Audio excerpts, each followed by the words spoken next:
Part of the key difference between immigrants and refugees. This is a photo of 9/11, New York City.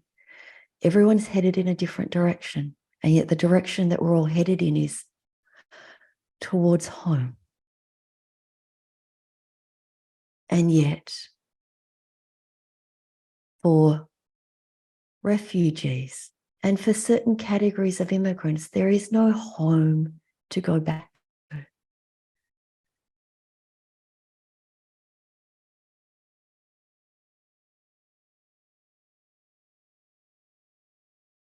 And in this moment, I am squeezing my anus really hard because I can feel tears emerging, because it's becoming really apparent to me how violent it is to taunt someone with phrases such as "go home,"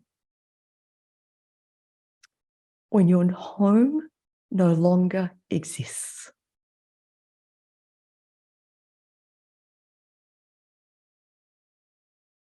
During the COVID pandemic, I'm living in Alaska. My parents are living in Australia. I know that they're safe and well.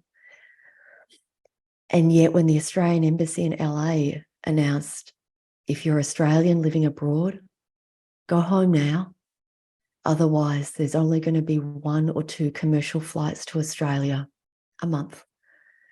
And in that moment, as a trauma therapist, I knew that my body was having a trauma spiral, because the imperative, the homing instinct, when one is in danger, I had to override that. And in the trying to override that prime homing instinct, I was going down the trauma vortex.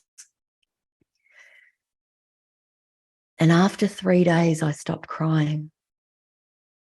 And I called my parents and I said, hey,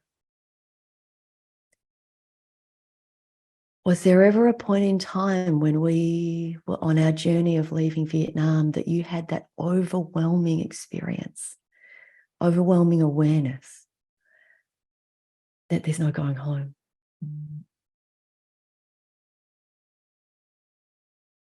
And my dad said to me, Gong Ai, my child. It was like I was a horse pulling a cart full of stones and I'd finally gotten moving. And if I stopped, the cart would run me over. And so I had to keep going forward and hope that one day I'd be able to go home. And I paused.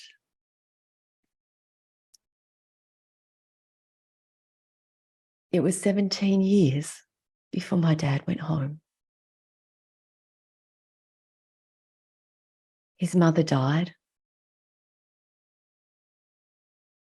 And it wasn't safe to go home because Dad was wanted by the communists. And yet he was able to go home for the other parent's funeral. And in that moment, I paused and I leaned into refugee resilience. And I knew that my people survived because we found each other and we found community.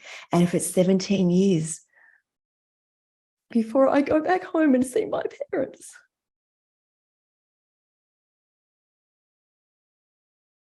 then that will be part of my life's journey.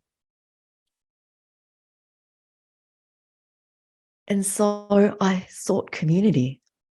I found the Asian Mental Health Collective.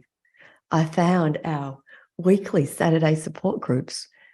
I found the New York Coalition of Asian American Mental Health Professionals. I found Australians stranded overseas. I found other Asians living in Alaska. This is how our people survived. And I tapped into refugee resilience.